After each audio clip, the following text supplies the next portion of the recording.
Boa, galera, bora para nosso quinto capítulo da série História das Copas, aqui no nosso canal Fim da Copa, certo? Falamos da Copa de 30, primeira Copa do Mundo disputada no Uruguai, vencida pelo Uruguai. 34, Copa disputada na Itália, vencida pela Itália. E 38, disputada na França, vencida pela Itália, bicampeã. Quarto episódio, falamos sobre as Copas que não tivemos, de 42 e 48, devido à Segunda Guerra Mundial. E vamos à quinta sessão da série, quinto episódio, a quarta Copa do Mundo, a Copa pós-guerra, a Copa do Mundo no Brasil, a Copa do Mundo do Maracanã, que virou Maracanaço, a Copa que transformou o Uruguai em bicampeão de Copa do Mundo, embora eles levem 4 estrelas acima de seu escudo, considerando-se tetracampeões mundiais de futebol, com 2 Copas do Mundo e 2 Olimpíadas, que a FIFA outorga como importantes a nível de um título mundial, mas não de uma Copa do Mundo. Tanto que mandou tirar 2 estrelas olímpicas. Fato é que desde 1950, o Uruguai nunca mais ganhou nenhuma Copa do Mundo, algumas Copas Américas. Há algum tempo atrás era recordista, inclusive, de títulos de Copa América, sendo passado por Argentina e Brasil. Perdeu muito sua força. Depois de 1970, quando chegou nas semifinais, foi voltar a uma semifinal só em 2010 na África do Sul, na campanha em que Forlan foi o artilheiro, mas faz parte da história.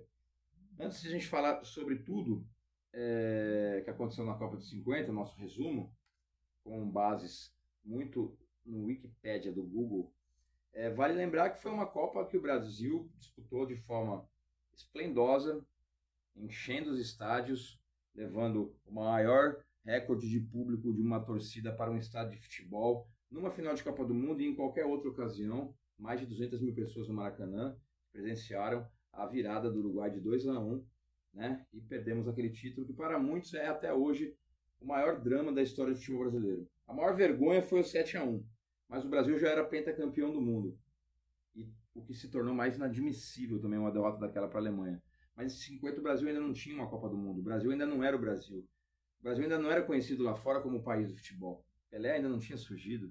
Em 38 fizemos uma grande campanha. Em 50 tínhamos uma grande seleção. Foi a Copa em que o Brasil perdeu a final de camisa branca, aboliu a camisa branca e logo na sequência foi a camisa amarela, né? A nossa nova camisa número 1. Então vamos lá. Um breve resumo aqui. Quarta edição do evento organizado pela FIFA, futebol masculino, ocorreu aqui no Brasil. O campeonato começou no dia 24 de junho e terminou em dia 16 de julho, com partidas realizadas em Belo Horizonte, Curitiba, Porto Alegre, Recife, Rio de Janeiro e São Paulo. Teve 13 participantes, com 88 gols em 22 partidas, uma média de 4 gols por partida. Uruguai campeão, Brasil vice, Suécia, terceira colocada, Espanha, quarta. O artilheiro foi Ademir de Menezes, com 9 gols. Na época, atacante do Vasco da Gama, revelado pelo Sport Recife. Os melhores ataques foram Brasil e Uruguai com 8 gols. A melhor defesa do Uruguai, que não levou nenhum gol na fase inicial da competição. Maior goleada do Uruguai, 8, Bolívia 0, no estádio Independência, em Minas Gerais, no dia 2 de julho. Público de 1.043.500 pessoas, média de público de 47.431 pessoas por jogo. Histórico. Em 1946, quando estávamos em meio ao final da Segunda Guerra Mundial, Rivadavia Correia Meyer, presidente da Confederação Brasileira de Desportos, CBD, participou de um congresso internacional da FIFA em Luxemburgo, que escolheria o país sede para 1950. Com a Europa arrasada em consequência da Segunda Guerra Mundial, inviabilizada para realizar o evento esportivo, o dirigente brasileiro aproveitou a oportunidade e apresentou o Brasil como opção. Os estádios já estavam prontos na época devido à paixão dos brasileiros por futebol. O Brasil foi escolhido por unanimidade como anfitrião na época, sendo um sucesso no sentido de infraestrutura e instalações. Muitos atribuem essa situação ao nosso presidente Getúlio Vargas, né? E sua administração, que incentivava o esporte como extensão da educação. Contudo, deve-se destacar que o Brasil viu em 47 a FIFA adiar a competição em um ano, para que as seleções da Europa pudessem se reestruturar. A Segunda Guerra Mundial arrasou o continente e deixou o mundo sem Copas desde 1938. Foi inclusive por causa dos efeitos do conflito que a entidade decidiu levar o Mundial para a América do Sul, e o Brasil, como candidato único, foi o eleito. A CBF, antiga CBD, não colocou empecilhos na decisão da FIFA de adiar em um ano a competição. E mesmo com 12 meses a mais para entregar os estádios, o Brasil conseguiu se complicar. Não havia exigências com transporte, aeroportos, hospitais ou outros itens de infraestrutura, como existe hoje em dia. O único pedido era estádios padrão FIFA na época. Caderno de encargos da entidade não tinha 420 páginas, como hoje. A FIFA só pedia arquibancadas para no mínimo 20 mil torcedores, alambrados, cabines para a imprensa e autoridades. Túneis interligando os vestiários ao gramado, ponto final. A presidência da República chegou a formar a comissão de estádios, mas mesmo assim, nenhum ficou pronto com antecedência. Nem o Pacaembu, inaugurado em 1940, considerado moderno na época, que havia passado por uma ampla reforma. Em março de 50, por exemplo, foi feito o calçamento no entorno do estádio para acabar com a lama que se formava nos dias de chuva. Reformando o sistema de drenagem do gramado, foram abertos 2 novos portões, facilitando a entrada e a saída do público. E construíram também um ambulatório médico. No dia 1º de junho de 1950, 23 dias antes da abertura da Copa, no entanto, vistoria feita pelo presidente da Federação Italiana de Futebol e delegado da FIFA, Ottorino Baradazzi, constatou que o tamanho do gramado não era adequado, assim como a área da imprensa. Fatos sobre a Copa do Mundo aí, né? 16 seleções nacionais foram qualificadas para participar da edição da Copa do Mundo de 50, sendo 8 delas europeias: Itália, Suécia e Suíça, Espanha, Iugoslávia, Inglaterra, Escócia e Turquia. Seria a primeira Copa dos ingleses, os inventores do futebol, que se autodenominavam os melhores sempre. Tivemos 7 seleções das Américas: Brasil, Uruguai, Chile, Paraguai, Bolívia, Estados Unidos e México, representando a América do Norte, e a Índia, representando a Ásia. A seleção da Inglaterra fazia sua primeira participação da competição. A edição teve 3 grandes goleadas: Uruguai 8, Bolívia 0, Brasil 7, Suécia 1, Brasil 6, Espanha 1. Os destaques da Copa foram Roque Mascoli, Obdúlio Varela, Alcides Digia, Juan Schiaffino do Uruguai, Ademir de Menezes Zizinho, Jair da Rosa Pinto e José Carlos Bauer do Brasil. Perceberam que a Argentina não disputou esta Copa do Mundo? Durante a década de 40 não houve a realização das Copas previstas, pois devido à tragédia da Segunda Guerra Mundial, que mobilizou o mundo para o esforço de guerra e impediu a realização de certames. A Federação Internacional de Futebol, entretanto, permanecera mobilizada e tão logo quando foi possível, tratou de marcar a disputa da 4ª Copa em um país fora do continente europeu. Para a ocasião foram construídos estádios, entre eles o Maracanã, que na época era o maior do mundo. Ao longo da competição, as equipes da Índia, da Turquia e da Escócia desistiram. O grupo 4 ficou com apenas 2 seleções, Uruguai e Bolívia. A partida direta entre eles teve o resultado da grande goleada de 8-0 para os uruguaios. A Copa de 50 não teve uma final oficial, galera. Foi um triangular final, certo? Mas a partida entre Brasil e Uruguai transformou-se numa final, porque foram as 2 seleções que chegaram nesse triangular disputando o título, entendeu? As 4 equipes que se classificaram em primeiro em seus grupos formaram um novo grupo e disputaram partidas entre si. Espanha e Suécia foram goleados por Brasil e eliminadas por placares apertados pelo Uruguai. A última partida era coincidentemente entre o primeiro e o segundo colocados. Perdão, galera, não foi um triangular, foi um quadrangular final. A última partida da Copa ficou conhecida como Maracanaço e contou com o maior público de todas as partidas de Copas. 199.854 pagantes, mais de 200 mil que estavam lá dentro. E foi ocorrida no dia 16 de julho, fatídico 16 de julho de 1950. O Brasil, embalado pela excelente campanha, pelo apoio da torcida, pela liderança e pelo elenco vitorioso, abriu o placar aos 47 do primeiro tempo. Nos acréscimos, um gol de Friaça. O Uruguai, 19 minutos depois, empatou a partida com Schiaffino. O empate daria o título do campeonato aos brasileiros. Entretanto, aos 79 minutos, Digia virou o placar para os uruguaios, dando o segundo título ao Uruguai. Esta partida é considerada uma das maiores decepções da história do futebol brasileiro. E até hoje sangra na alma do goleiro Barbosa, que ficou conhecido como grande culpado por sua falha, entre aspas, né? Tinham que pegar um bode expiatório, né?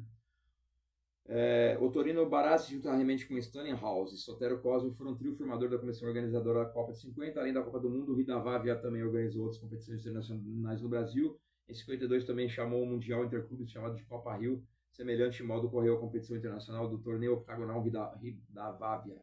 Em 2013, o filho de Rivadavia Meyer, o advogado Luiz Correia Meyer, disse ao Sport TV que seu pai lamentava por não ter tido o devido reconhecimento por ter sido o principal responsável por trazer e realizar o evento da Copa do Mundo 50 para o Brasil.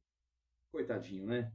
Cenário. Por causa da Segunda Guerra Mundial, a Copa do Mundo não vinha sendo disputada desde 1938. Após a guerra, A FIFA desejava ressuscitar a competição, pois muitos acreditavam que ela não continuaria como antes.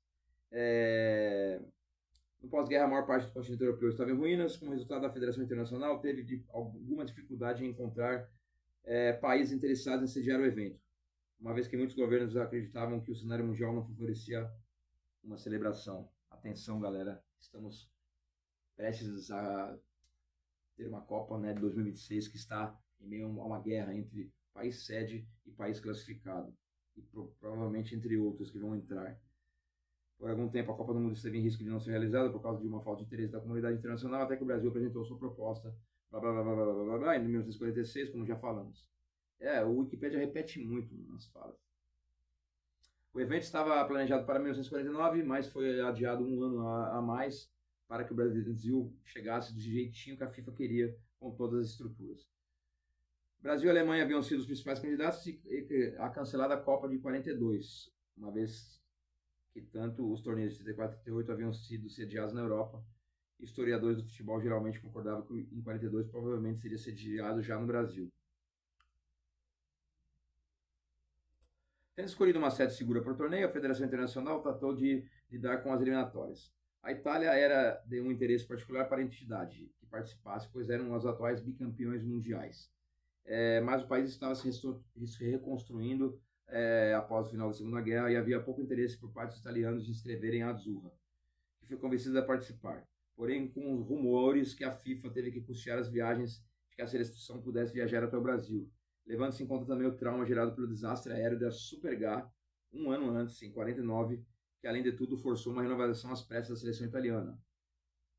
Essa tragédia foi o time do Torino, que até veio ao Brasil fazer alguns jogos nessa excursão e teve um acidente aéreo em que destruiu, matou toda a delegação, assim como foi a da Chapecoense alguns anos atrás. Enquanto a Itália e a Áustria, duas equipes bem-sucedidas no pós-guerra, não estavam sujeitas às sanções internacionais, o Japão, ainda sob ocupação, e a ocupada e dividida Alemanha ainda não tinham permissão para competir. Ainda bem que a Alemanha não jogou em 50, senão poderíamos ter tido 7-1 muito tempo antes, né?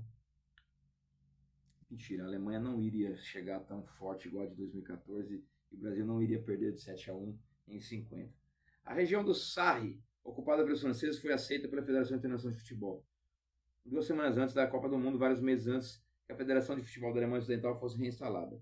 A Oriental ainda demoraria mais para fundar sua associação. As nações britânicas puderam competir, tendo se reunido a Federação Internacional de Futebol 4 anos antes.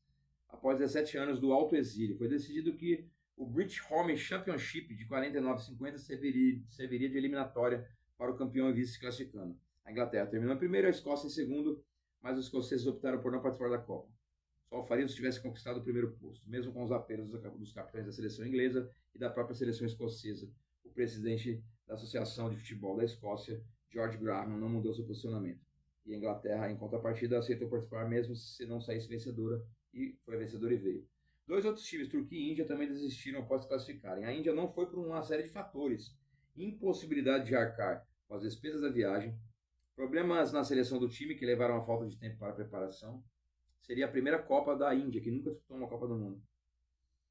E a decisão da federação de priorizar as Olimpíadas, além da proibição da FIFA de proibir que os indianos jogassem descalços. Eles só jogavam futebol descalço. É uma lenda urbana, mas que provavelmente tenha sido verdade. A Índia, que é um dos maiores países do mundo, é uma pena que nunca tenha disputado uma Copa do Mundo, e teria sido no Brasil, né? Pois em 48, nas Olimpíadas, eles jogaram descalços, então não é uma lenda urbana. A Índia era acostumada a jogar descalço. O que depois foi admitido pelo capitão da seleção, Sailem Maná, como desculpa para encobrir os outros fatores. Portugal, Irlanda e França foram convidados para repor as vagas, mas declinaram. Inicialmente a França concordou em jogar, mas depois reclamou que as partidas de seu grupo compreenderiam uma distância de mais de 3 mil quilômetros, devido aos fatores, né, territoriais brasileiros. Os franceses disseram aos brasileiros que não sairiam de casa se isso não fosse mudado. A CBD recusou e a França desistiu. Sendo assim, ainda que 16 times estivessem originalmente previstos, só 13 participaram.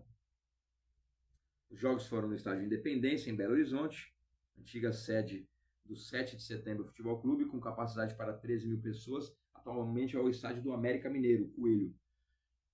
O estádio Durival Brito e Silva, Vila Capanema, em Curitiba, que antigamente era do Clube de Atlético Ferroviário e hoje em dia é o estádio do Paraná Clube. Na época recebia 10 mil pessoas. O estádio dos Eucaliptos, que antigamente era do Internacional em Porto Alegre, para 12 mil pessoas. O estádio Ademar da Costa Carvalho, a Ilha do Retiro, pertencente ao Sport, também foi sede, né, de jogos da Copa do Mundo, com 18 mil pessoas. O Pacaembu, estádio Paulo Machado de Carvalho, que quantas vezes eu já não fui. Eu conheço a Ilha do Retiro, não para ver jogo, eu fui lá passear com meu filho, né, e fui lá na loja do esporte. O Pacaembu eu fui inúmeras vezes na minha vida, e na época recebia 60 mil pessoas, ainda tinha concha acústica. E o Maracanã, que eu fui 3 vezes, fui numa final de Brasileirão e em 2 outras partidas, e vi que o bagulho é louco mesmo, no antigo Maracanã, que na época tinha capacidade para 155 mil pessoas, recebendo 8 jogos, dentre eles 4 da seleção brasileira, inclusive a grande final, né? E que coube mais de 200 mil. Bom, na primeira fase o Brasil venceu o México por 4-0, empatou em 2-2 com a Suíça, jogo em que o Brasil jogou no Pacaembu, o único jogo fora que o Brasil jogou do Maracanã. E depois venceu o Yugoslávia por 2-0. A Inglaterra perdeu na estreia para os Estados Unidos, uma das maiores zebras da história das Copas do Mundo,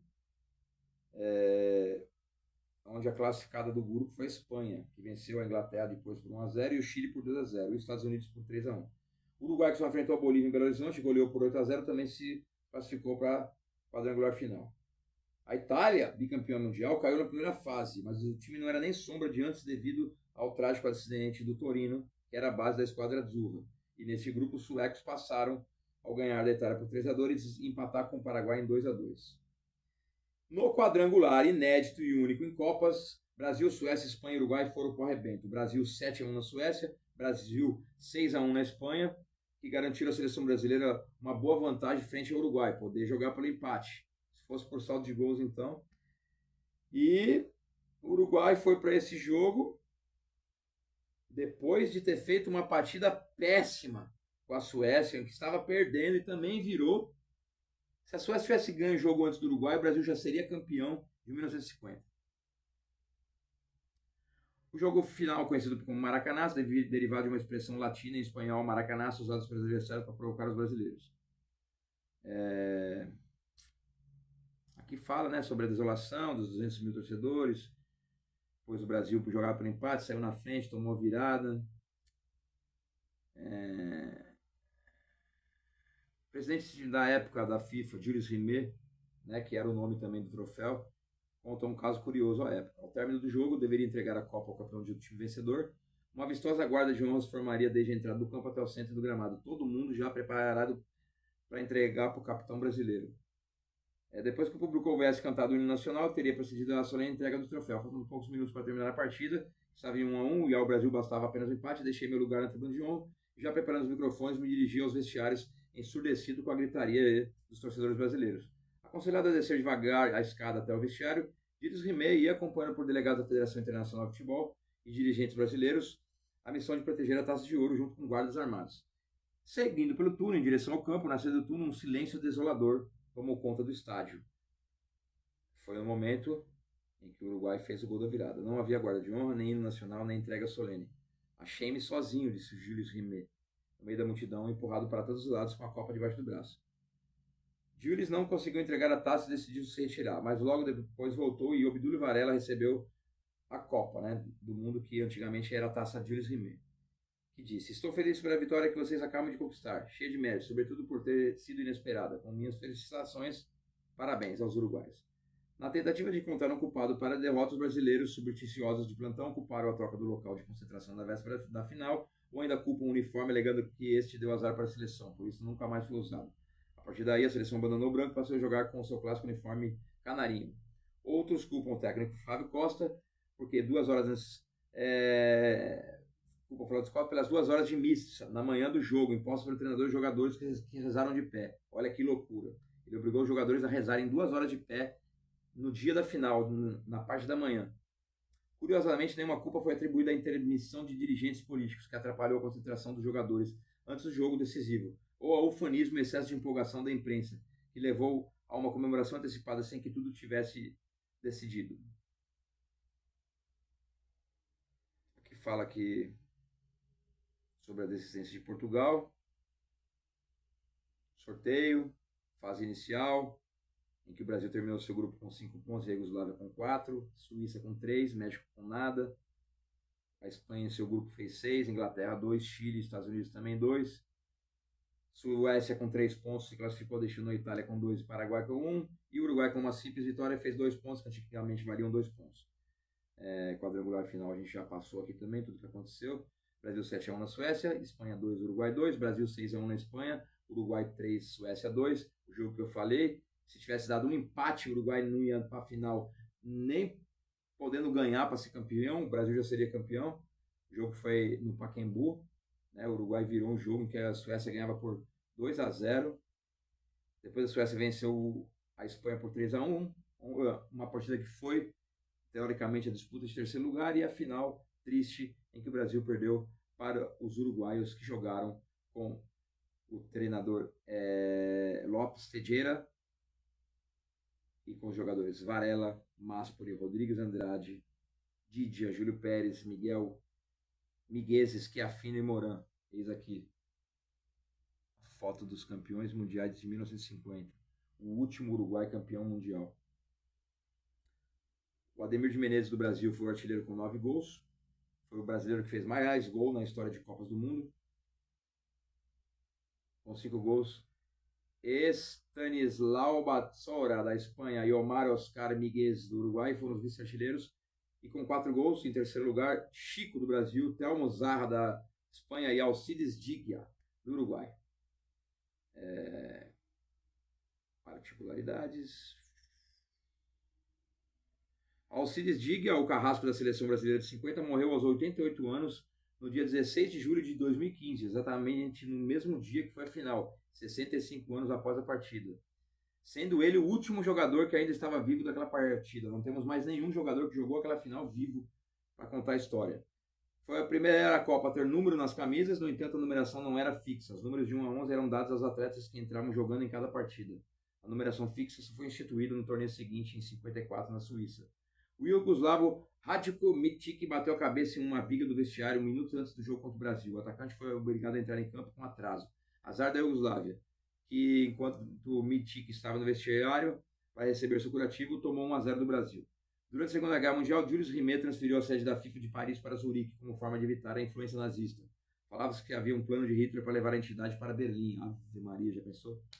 Várias seleções desistiram de participar da Copa, como já havíamos falado, como França, Turquia, Portugal, Escócia e Índia. Em geral, os países se sentiram desencorajados pelo custo da viagem. Mas no caso da Escócia foi raro. Superados pelos ingleses, eles não aceitaram ficar em segundo lugar. O goleiro chileno Sérgio Livingstone se tornou o primeiro goleiro da história das Copas do Mundo a atuar com camisas de mangas curtas, algo praticamente único na época. Isso ocorreu nas partidas em que o Chile enfrentou a Espanha no Maracanã e quando enfrentou os Estados Unidos no Recife, graças ao alto calor.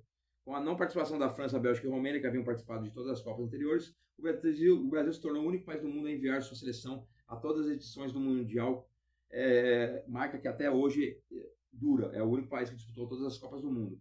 A vitória da seleção madura dos Estados Unidos sobre a Inglaterra é considerada a maior zebra da história das Copas, talvez do futebol mundial. Os ingleses participavam pela primeira vez de um Mundial, chegaram ao Brasil como um dos times favoritos, enquanto os americanos tinham uma equipe amadora formada por carteiros, lavadores de prato e imigrantes. O autor do gol foi Joe Gadsden, nascido no Haiti. Na Inglaterra, o espanto foi tanto que, quando os telegramas chegaram informando o resultado, algumas agências de notícias acreditaram se tratar de um erro. Informavam que a Inglaterra havia vencido por 10-1.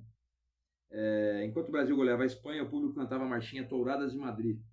Curiosamente, o gol que Didier marcou contra a Suécia foi originário de uma jogada da direita, onde ele ganhou na corrida do lateral esquerdo sueco, chutando na saída do goleiro, de um jeito semelhante ao que fez o gol do título 4 dias depois, contra o Brasil.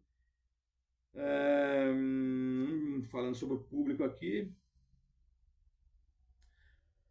jornais da época diziam que a torcida após a virada do Uruguai continua incentivando a seleção brasileira, o que vai contra a lenda de que o Maracanã se silenciou totalmente. A Itália tentou defender seu título como uma equipe fraca, né, devido à tragédia, pois ela poderia ter sido tricampeã mundial seguida, não fosse o acidente que matou a equipe do Torino, que era a base da Itália. O Cruzeiro de Porto Alegre foi o segundo clube do mundo a ter sua camisa usada em uma Copa do Mundo de futebol. Isso ocorreu na partida entre México e Suíça, disputada no estádio dos Eucaliptos, em Porto Alegre. Ambas seleções tinham fardamentos vermelhos e era preciso distingui-los. Os mexicanos jogaram listrados de azul e branco e a Suíça venceu. Classificação final. Uruguai, campeão. Brasil, vice. Suécia, terceiro. Espanha, quarto lugar. Depois, em quinto até o 13º. Iugoslávia, Suíça, Itália, Inglaterra e Chile. Estados Unidos em 10º. Paraguai, México e a Bolívia, lanterna. A Bolívia que tenta voltar a uma Copa do Mundo também, depois de 1994. Bom, isso foi o que aconteceu. Eu li muito sobre esse jogo anterior à decisão Uruguai-Brasil, que o Uruguai ganhou da Suécia de virada no Pacaembu, que poderia ter sido outra Copa do Mundo se o Uruguai tivesse perdido.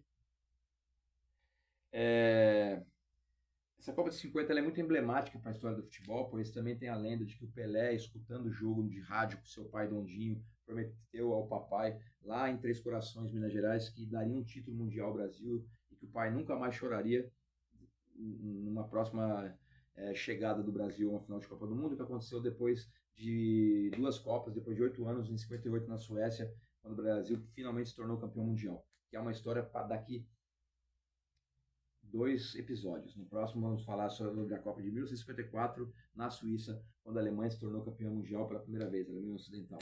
Certo, galera? Espero que tenham gostado.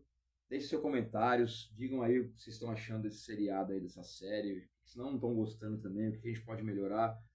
Deixem aí, certo? Sua curtida, compartilha com a galera, se inscreve no canal, precisamos muito de vocês. Esse é o fim da Copa e esperamos que a Copa de 2026 não seja atrapalhada pelos gravatas, pelos cartolas, por esses políticos imbecis que estão aí querendo guerrear, acabar com o mundo e indiretamente acabando com o nosso futebol também. Valeu? Tamo junto? É nóis. Parabéns, Uruguai. Celeste Olímpica, bicampeã mundial, 30, 50 e depois nunca mais. Valeu!